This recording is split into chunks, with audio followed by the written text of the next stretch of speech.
देश विदेश के लाखों करोड़ों लोग श्रीधाम वृंदावन जाना चाहते हैं, वहाँ रहना चाहते हैं, वहाँ मरना चाहते हैं, वहीं जीना चाहते हैं। और आपका जन्म वृंदावन में हुआ जी। आपका बचपन वहाँ व्यतीत हुआ और आपने वृंदावन छोड़ राजधानी दिल्ली को अपनी कर्मभूमि बनाया। ऐसा क्यों महाराज जी? देखो ऐसा है, ये जो दिल्ली है ना, ये दिल्ली नहीं है, ये इंद्रप्रस्थ है। ये पांडवों की राजधानी है। वाह। और ऐसे ऐसे इसमें विद्वान हुए। यहाँ जब पांडवों ने बहुत बड़ा यज्ञ किया यहाँ जी, तो इसको दिल्ली हम नहीं बोल सकते, इसको इंद्रप्रस्थ बोलेंगे तो हमें अच्छा लगेगा। क्योंकि हमारा जो जन्म हुआ श्रीधाम वृंदावन में जी, जो ब्रज में आता है, ब्रज के 84 योनियों में भटकने के बाद एक बार जिसको ब्रज में जन्म मिल जाए तो उसका जीवन सार्थक बन जाता है।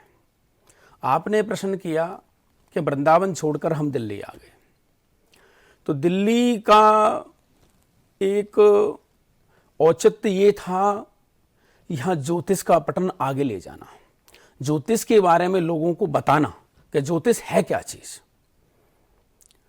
क्योंकि ज्योतिष ऐसी चीज है जो सर्व कष्टों को निवारती है। एक से एक विद्वान इसमें खो जाता है। हमें खोज की जरूरत है। खोज किस चीज की करें? ज्योतिष की। ज्योतिष का माध्यम बताने वाली विधि क्या होनी चाहिए, वो हम लोग आपके माध्यम से बताते हैं।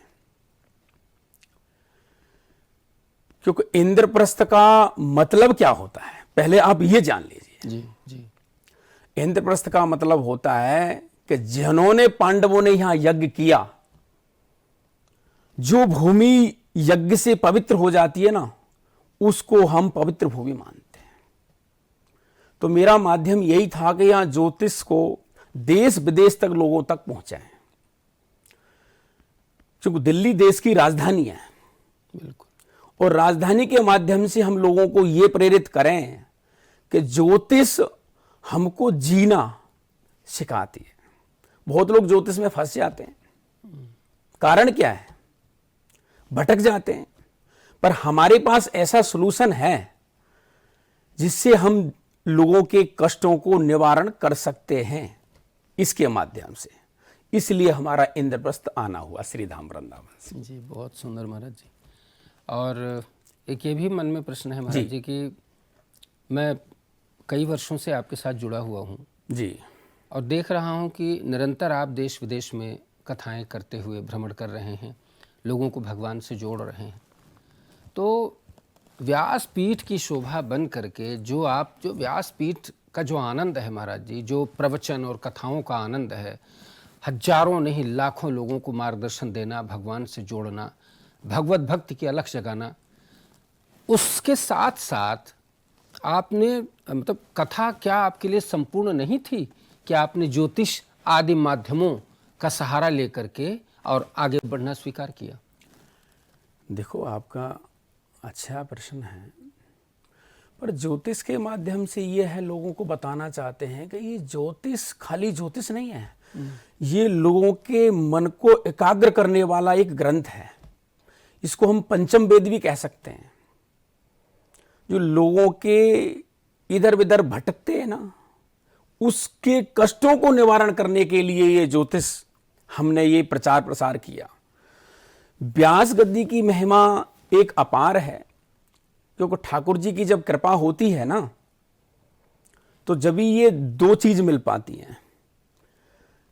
क्यों? भागवत और व्यासपीठ पे बैठना भी एक परमपिता परमात्मा की जब कृपा होती है ना, बिल्कुल, जब ही बैठ पाता है। पर ज्योतिष भी एक ऐसी एक ग्रंथ है जिससे जीवन में जो संसार में जो लोग भटक रहे हैं ना, देश विदेशों में भटकते हैं, दर दर भटकना ना पड़े। मेरा उद्देश्य एक ज्योतिष का यही था कि लोगों का कल्याण हो सके, लोगों के जीवन में आधारशिला मिल सके, लोगों को अच्छी शैली मिल सके और लोगों का कल्याण हो सके। इस माध्यम से मैंने ज्योतिष का प्रणय लिया।